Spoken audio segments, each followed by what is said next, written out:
Contain provision for entrenchment. Entrenchment क्या होता है, मतलब समझो, इंट्रेंचमेंट का मतलब होता है बाउंड्री या फिर रेस्ट्रिक्शन। जैसे एकदम सिंपल सा समझना, इंट्रेंचमेंट, ये पहले ये सब जो है ना, it was not in company, it was not in companies act 1956, ये 1956 में नहीं था, ये कंपनीज एक्ट 2013 में नया आया है। जैसे मान लो किसी भी डायरेक्टर को हटाने के लिए, मान लो स्पेशल रेजोल्यूशन बोल के एक रेजोल्यूशन होता है, उसको पास करना पड़ता है, उसमें मेजोरिटी मतलब उसमें 75% वोट चाहिए, ठीक है। अ, या फिर ऐसा कर लो, मान लो आप कंपनी के एमडी हैं, ठीक है, आपको हटाने के लिए ये रिक्वायरमेंट है लॉ का, मतलब सच एंड सच रिक्वायरमेंट है लॉ का। या मान लो आपको हटाने के लिए एक एसआर चाहिएगा और उसमें 75% वोट चाहिए, ठीक है, हटाने के लिए। तो आपने ये कर दिया, एक प्रोविजन डाल दिया कि कोई भी अगर एमडी को हटाएगा तो एटलीस्ट 97% वोटिंग करा दो, तभी जाकर के एमडी हटेगा, वो 75% वोटिंग में एमडी नहीं हटेगा, ठीक है। तो इसका मतलब क्या हो गया, ये किसी प्रोविजन को, आर्टिकल में लिखा हुआ कोई भी प्रोविजन को रेस्ट्रिक्ट कर देना, बांध देना, ठीक है, उसको बोलते हैं इंट्रेंचमेंट प्रोविजन। तो नया कंपनीज एक्ट में इंट्रेंचमेंट प्रोविजन जो है इंक्लूड किया जा सकता है, ये फैसिलिटी दी गई है।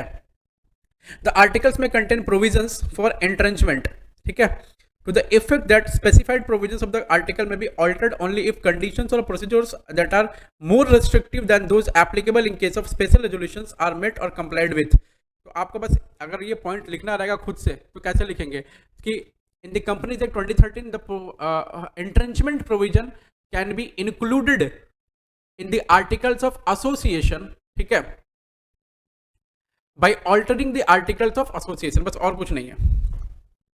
Manner of inclusion of entrenchment provision, बोला कैसे इंक्लूड करेंगे इंट्रेंचमेंट प्रोविजन को, shall only be made either और on formation of a company, ये सिर्फ कंपनी के फॉर्मेशन के वक्त ही होगा, याद रखना, इसको मार्क कर लो ये चीज, कंपनी के फॉर्मेशन के वक्त ही होगा, ये कंपनी के फॉर्मेशन के वक्त ही होगा, ठीक है। और by an amendment in the articles agreed to by all the members, ठीक है, कंपनी के फॉर्मेशन के वक्त होगा, और ऑल्टर करके भी कर सकते हैं, ऑल्टर मतलब अमेंडमेंट करना, in case of private company and by special resolution in case of a public company.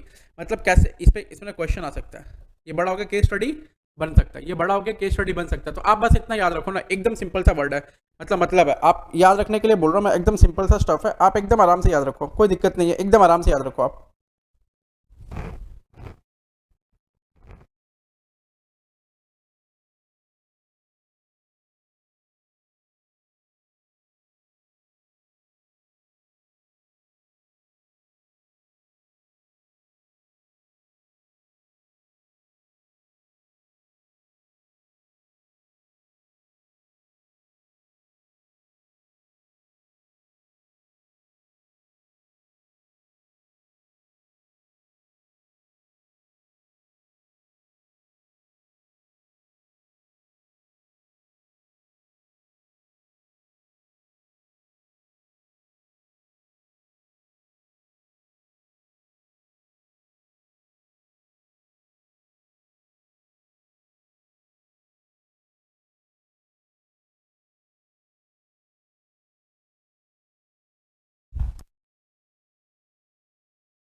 देखो, आ जाओ जरा, देखो, इंट्रेंचमेंट प्रोविजन को कैसे इंक्लूड किया जाएगा, या तो पहला फॉर्मेशन ऑफ कंपनी के टाइम पर, आप कंपनी जब फॉर्म कर रहे हो उसी टाइम पर इंट्रेंचमेंट प्रोविजन को चेंज कर दो, फॉर्मेशन ऑफ कंपनी, ठीक है।